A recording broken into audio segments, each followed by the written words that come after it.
नमस्ते, मी जयश्री बाबळे झावरे माझी अंगणवाडी या यूट्यूब चॅनलमध्ये आज तुमचं सहर्ष स्वागत करते।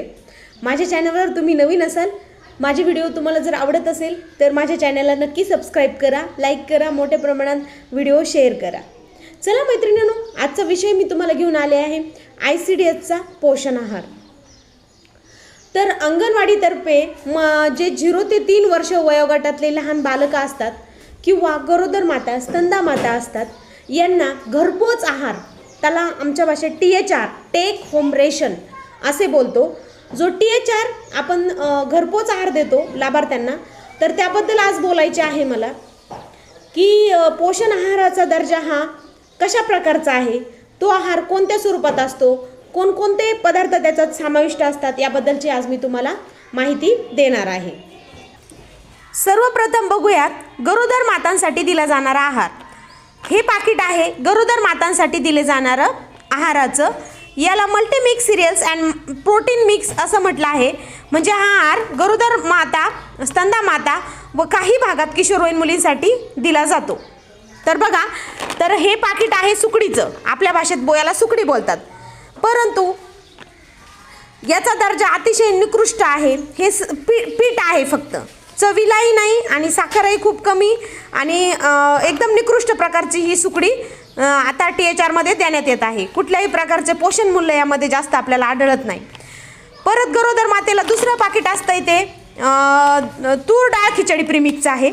यामध्ये तूर डाळ, तांदूळ, मिरची, मीठ, त्यामध्ये हळद आणि त्याला तेल सुद्धा लावून दिलेलं आहे। मैत्रिणींनो, सगळ्यात महत्त्वाचं मला त्यांना असा प्रश्न विचारायचा आहे की तुम्हाला द्यायचंच आहे आणि लाभार्थ्यांपर्यंत पोषण, खऱ्या अर्थाने कुपोषण लाभार्थ्यांचं दूर करायचंच आहे, तर तुम्ही तांदूळ वेगळे आणि डाळ वेगळे असा आहार का नाही दिला? तो निदान त्यांनी खाल्ला तरी असता। बघा मैत्रिणींनो, आता हे जे पाकिट आहे हे आहे तूर डाळ खिचडीचं, त्याप्रमाणे मूग डाळ पण अशीच आहे। मूग डाळ खिचडी पण ते पाकिट तशाच पद्धतीचं हे बघा आलेलं आहे। हा आहे गरोदर मातेचा आहार। तसेच मुलांना देखील तुम्हाला सांगते, अशीच तूर डाळ प्रीमिक्स आणि त्याच्यामध्ये मूग डाळ प्रीमिक्स आणि अशा प्रकारची मुलांना मल्टीमिक्स सिरियल अँड प्रोटीन प्रीमिक्स दिलं जातं। तर हे सुद्धा अतिशय निकृष्ट दर्जाचं आहे। याच्यामध्ये सुद्धा नुसतं पीठ आहे, काहीही खाण्यालायकीचा हा आहार नाही आहे। याच्यासाठी लाखो रुपये शासन खर्च करतंय, पण या आहाराला अजिबात सुद्धा दर्जा नाही। हा आहे आपला THR। हे पुढचं पाकिट आहे मल्टी मायलेट पौष्टिक बिस्किट। हे आहे नाचणीचं बिस्किट। बघा, इथे बघू शकता तुम्ही, पोषण अभियानांतर्गत सही पोषण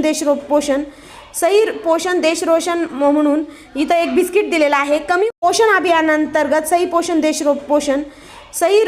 देश रोशन म्हणून इथं एक बिस्किट दिलेलं आहे। कमी वजनाच्या मुलांसाठी हे, शक्यतो सॅम बालकांसाठी, कमी वजनाच्या मुलांसाठी हे पाठवलेलं आहे।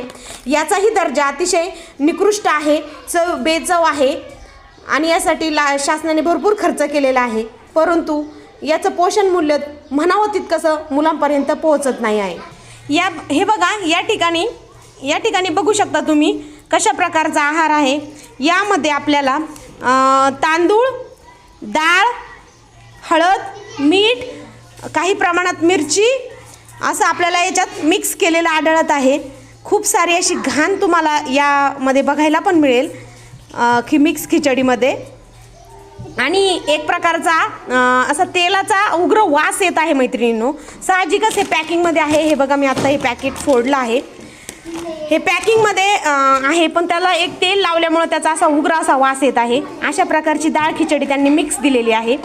तर माझी शासनाला विनंती आहे की तुम्हाला जर खरंच त्यांच्यापर्यंत लाभार्थ्यांचं कुपोषण दूर करायचं आहे, तर तुम्ही अशा प्रकारे तांदूळ, डाळ व मीठ, मिरची, हळद सगळे पदार्थ हे सेपरेट दिले पाहिजे।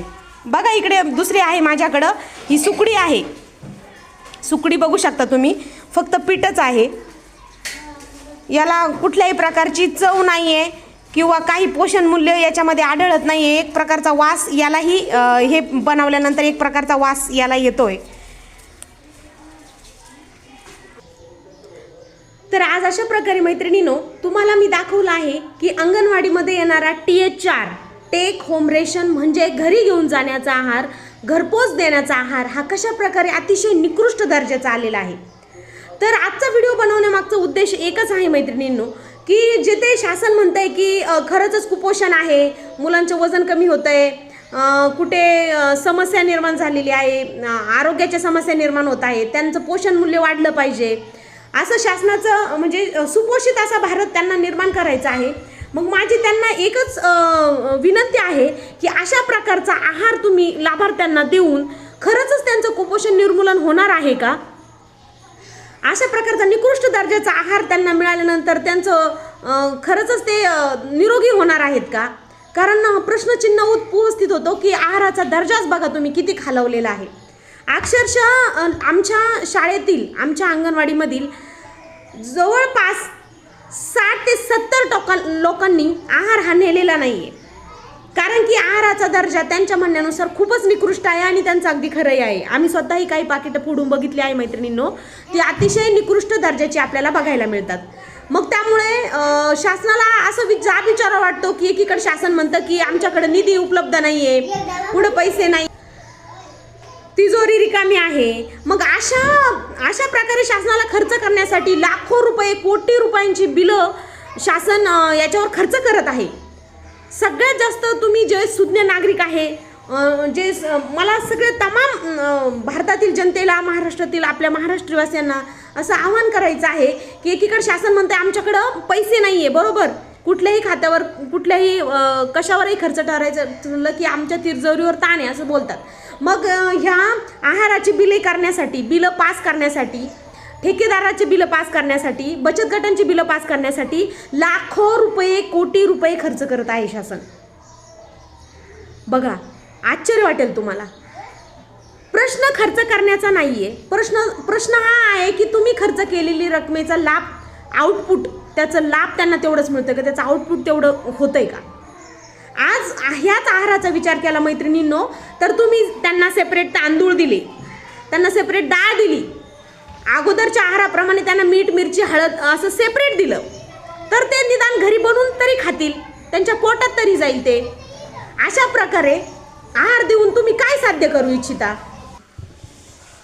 शासनाला खर्च करूनही करायचंच आहे, तर त्याचा काहीतरी उपयोग झाला पाहिजे, असं त्यांनी करायला पाहिजे. असं माझी सर्व अंगणवाडी सेविका, मदतनीस, सर्व मानधनी कर्मचाऱ्यांतर्फे शासनाला हात जोडून एकच विनंती आहे की तुम्ही खर्च करा, पण त्याचा काहीतरी उपयोग त्यांना झाला पाहिजे. मैत्रिणींनो, माझा आजचा व्हिडिओ तुम्हाला आवडला असेल तर माझ्या व्हिडिओला नक्की लाईक करा, मोठ्या प्रमाणात व्हिडिओ शेअर करा आणि माझ्या चॅनलला सबस्क्राईब करा. धन्यवाद. जय महाराष्ट्र.